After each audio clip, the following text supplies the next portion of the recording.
Iran ইসরায়েলের যুদ্ধ সপ্তম দিনে পড়েছে, একেবারে সপ্তমে উঠেছে পরিস্থিতি। গতকাল রাতভর ইরানের উপর হামলা চালায় ইসরায়েল এবং আজকে ইসরায়েলের একটি হাসপাতালে জানা যাচ্ছে যে সেখানে হামলা চালিয়েছে ইরান। কতজন জখম হয়েছে বা কতজন মৃত এখনো পর্যন্ত তার খতিয়ান পাওয়া যায়নি, তবে ইসরায়েলের দক্ষিণ প্রান্তে বেরশোভা শহরে একটি হাসপাতালে ইরান হামলা চালিয়েছে। কতজন আহত মৃত ক্ষয়ক্ষতির পরিমাণ জানা যায়নি। সব মিলিয়ে ইরান ইসরায়েলের যুদ্ধ আজ সপ্তম দিনে এবং তার যুদ্ধ পরিস্থিতি সপ্তমে উঠেছে। আপনাদের সেই ছবি দেখাচ্ছি।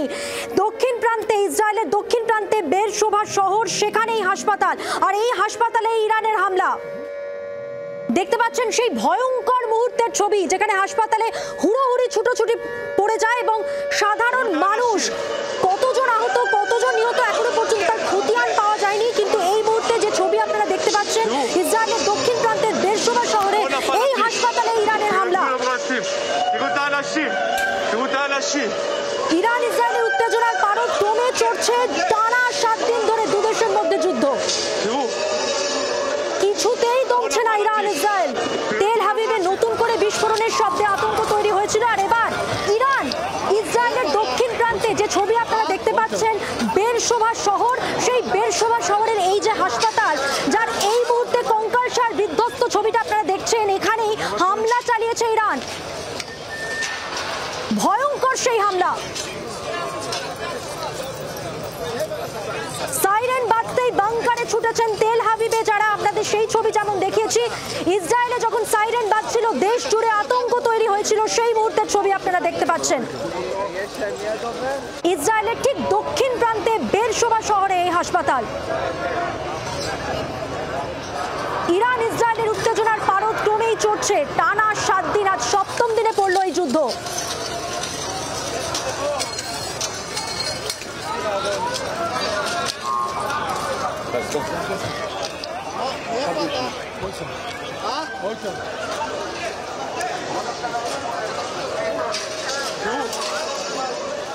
যুদ্ধের প্রত্যেক মুহূর্তের আপডেট আমরা পাচ্ছি। আমাদের সঙ্গে এই মুহূর্তে সরাসরি রয়েছেন প্রতিনিধি অয়ন ঘোষাল এবং আপনাদের জানিয়ে রাখি আন্তর্জাতিক সম্পর্ক বিশেষজ্ঞ দেবাশিস নন্দী, তিনি রয়েছেন আমাদের সঙ্গে। আমি দেবাশিস বাবুর কাছে আসবো, তার আগে অয়নের কাছ থেকে জেনে নেব এই মুহূর্তের আপডেট, কারণ তুমি আমাকে এর আগে বলেছিলে যে চীন তার অবস্থান স্পষ্ট করেছে।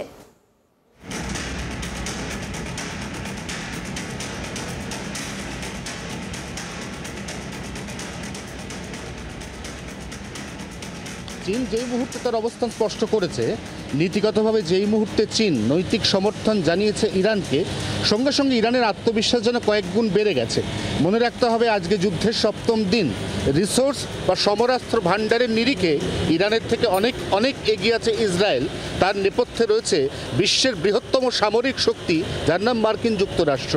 তা সত্ত্বেও কিছুক্ষণ আগে ইরান যে আক্রমণ চালিয়েছে ইসরায়েলের ওপর, তাতে আমরা দেখতে পাচ্ছি তেল আভিভ থেকে 180 কিলোমিটার দক্ষিণে একটি হাসপাতালকে কার্যত ধ্বংসস্তূপে পরিণত করে দেওয়া হয়েছে। ভয়ঙ্কর সেই বিস্ফোরণের ছবি, যে ছবি দেখে কার্যত শিহরিত গোটা বিশ্ব।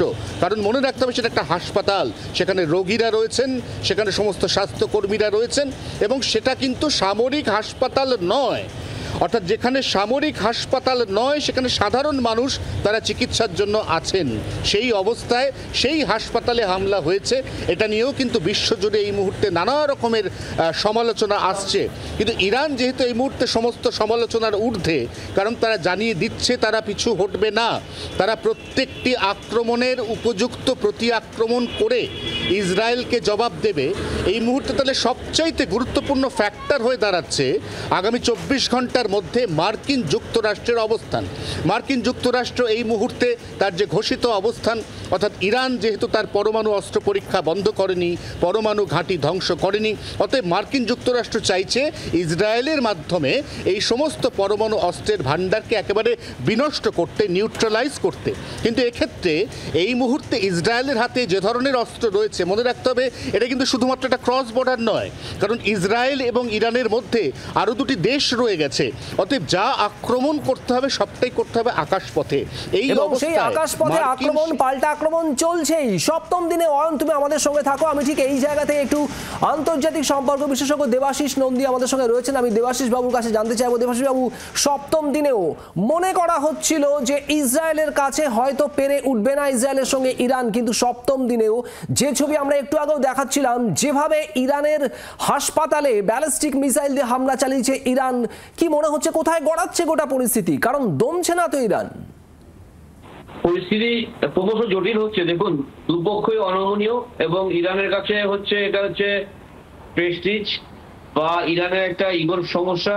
ইসরায়েলের কাছে যেটা সমস্যা সেটা হচ্ছে ইসরায়েলের মধ্যে ইরান হচ্ছে সন্ত্রাসবাদী রাষ্ট্র, সন্ত্রাসবাদী গোষ্ঠীকে মদত দেয়, র্যাডিক্যাল ইসলাম প্রচার করে। সুতরাং ইরানকে এই সুযোগে ইরানকে ধ্বংস করে দিতে হবে।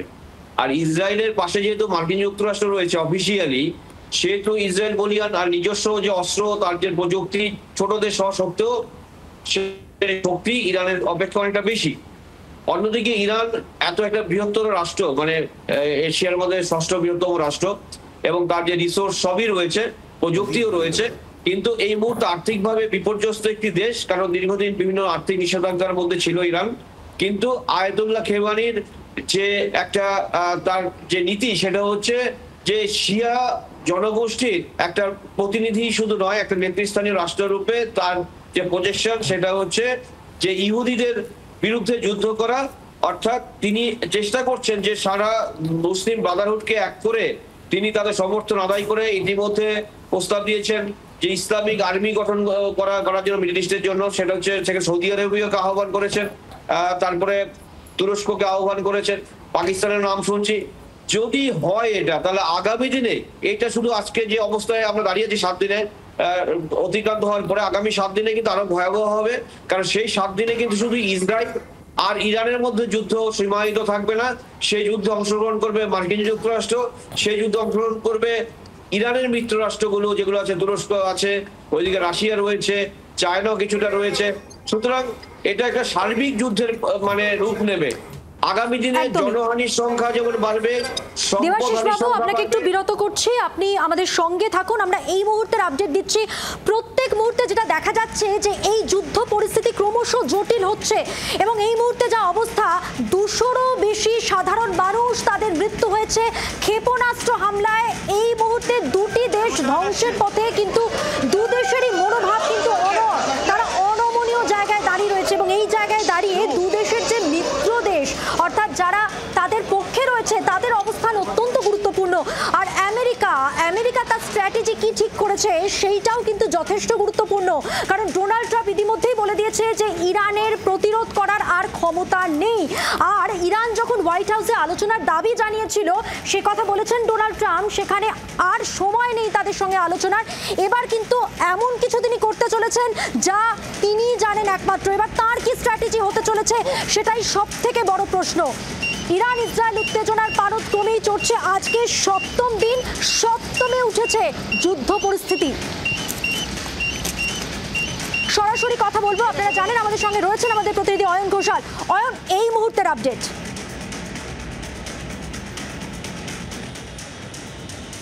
যেমনটা তুমিও বলছিলে যে এই মুহূর্তে কিন্তু গোটা বিশ্বের একাধিক শক্তিধর দেশ তারা তাদের মতো করে তাদের অবস্থান স্পষ্ট করবে। এক্ষেত্রে নীতিগতভাবে নিজেদের ঘোষিত অবস্থানে মার্কিন যুক্তরাষ্ট্র অনড়। তারা শুরু থেকেই জানিয়েছে যে এজেন্ডাতে এই যুদ্ধ, সেটা হচ্ছে ইরানের পরমাণু অস্ত্র সেগুলো ধ্বংস, সেই ঘাঁটিগুলো ধ্বংস। অর্থাৎ আমেরিকা ইসরায়েলের পাশে আছে। এবার প্রশ্ন হচ্ছে ইরানের পাশে কে আছে। নীতিগতভাবে কিছুক্ষণ আগে চায়না, চীন তারা ইরানকে নৈতিক সমর্থন জানিয়েছে। রাশিয়াও ইরানের মিত্র দেশ হিসেবেই বিশ্ব মানচিত্রে পরিচিত। রাশিয়ার ক্ষেত্রে যেটা টেকনিক্যাল অসুবিধা, দীর্ঘ বেশ কয়েক বছর ধরে ইউক্রেনের সঙ্গে রাশিয়া যুদ্ধ করেছে। এই মুহূর্তে রাশিয়ার সমরাস্ত্র ভাণ্ডার, সেনা শক্তি এবং অর্থনৈতিক শক্তি অনেকটাই স্তীমিত। অতএব টেকনিক্যালি এই মুহূর্তে সরাসরি রাশিয়া যুদ্ধে নামবে না বলে আন্তর্জাতিক মহল মনে করছে। সেক্ষেত্রে রইল বাকি চীনও কিন্তু নিজের দেশের কয়েকশো কোটি জনতা তাদের যে অর্থনৈতিক উন্নতি সেই অর্থাৎ স্বার্থে অয়ন, এই এখনো মুহূর্তে পর্যন্ত যেটা দেখা যাচ্ছে যে চীন তার অবস্থান স্পষ্ট করেছে এবং নীতিগতভাবে আমরা অয়ন যেটা দেখতে পাচ্ছি যে চীন কিন্তু ইরানকে সমর্থন করছে। আর আগামী দিনে তাহলে ইরান আরো কতটা শক্তিশালী হয়ে যেতে পারে সেই জায়গায় একটা আশঙ্কা থেকে যাচ্ছে। এবং এই মুহূর্তে দাঁড়িয়ে ডোনাল্ড ট্রাম্প তিনি কি বলছেন, তিনি বলছেন তিনি কি করবেন তিনি নিজেই জানেন, এবং এই মুহূর্তে তার কি স্ট্র্যাটেজি, তার কি প্ল্যান সেটাও গুরুত্বপূর্ণ। চীন তার সমর্থন স্পষ্ট করছে, মার্কিন যুক্তরাষ্ট্রের সমর্থন বরাবরই ইসরায়েলের দিকে, কিন্তু সরাসরি যুদ্ধে কি নামবে? আর এখানে ডোনাল্ড ট্রাম্পের দাবি নিয়ে জল্পনা উঠে আসছে।